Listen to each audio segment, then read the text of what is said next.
Money supply, brought to you by Team 1.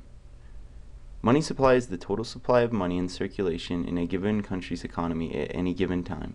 The money supply is an effective tool for controlling inflation and deflation by putting more money into circulation or by cutting back on the quantity in circulation.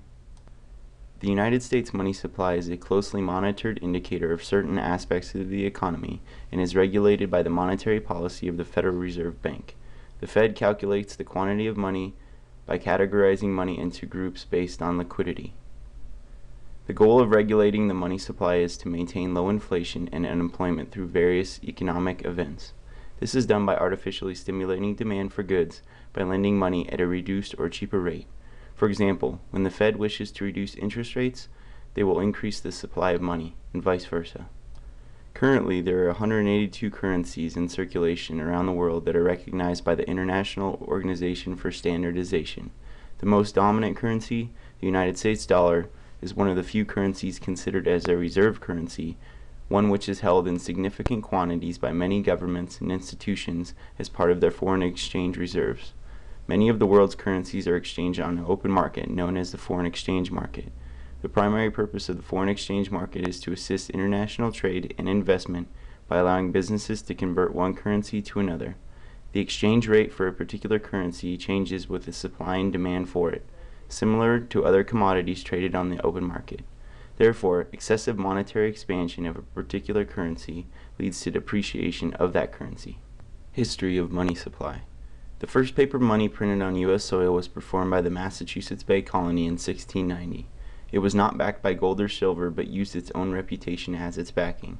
The second currency issued was the Continentals by the Continental Congress. It was used to pay for soldiers and finance the Revolutionary War. So much paper money was printed that it was devalued to the point of being worthless. This event had such an impact on our forefathers that our Constitution infers that the federal government should not print more money but instead issue gold or silver coins. One drawback of gold or silver-backed money is that the money supply is very limited. The California gold rush solved this problem by flooding the United States with gold. The money supply increased dramatically after this historical event. The United States money supply was formally delinked to the gold standard by President Richard Nixon in 1973, but the delinking began as early as 1930 by President Roosevelt during the Great Depression. Several historical events have shaped the handling of the U.S. money supply. The first was the Great Depression. From 1929 to 1933, nearly 11,000 banks fell in this country.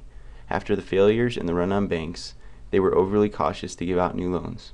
The Federal Reserve was governed by the gold standard and a policy called real bills.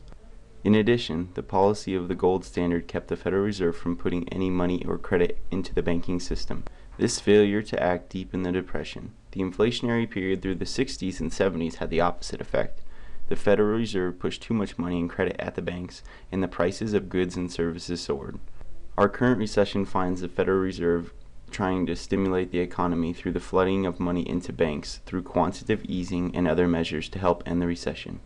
By trying to manipulate the economy, the Reserve has actually devalued the dollar to a point that it is making it hard for us to grow at the same pace that other countries around the world are growing at, which is leaving us in the background of important foreign affairs. Since the inception of the euro on January 1, 1999, the US dollar has taken a beating on a global scale. This chart represents how the dollar has fared against the euro since 1999.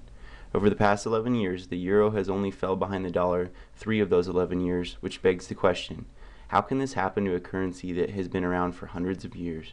The answer? According to U.S. economists, the European Union created the euro with the belief that a single currency for Europe was primarily a political project that ignored economic fundamentals. The creation of the euro needed financial backing from the countries that it would be representing, and those countries got significant kickbacks for changing over from their current form of currency to the euro. If you recall, this is very similar to what the Continentals did, and it didn't turn out so hot for them. Only time will tell if the euro will be able to maintain its dominance over the dollar with a foundation that is currently being financed on credit. The US dollar is the strongest and most widely used currency throughout the world, and we must do whatever is necessary to protect it. We believe that the only way to keep the dollar on top is to hold up obligations that we have created with our banking systems as well as with our foreign partners.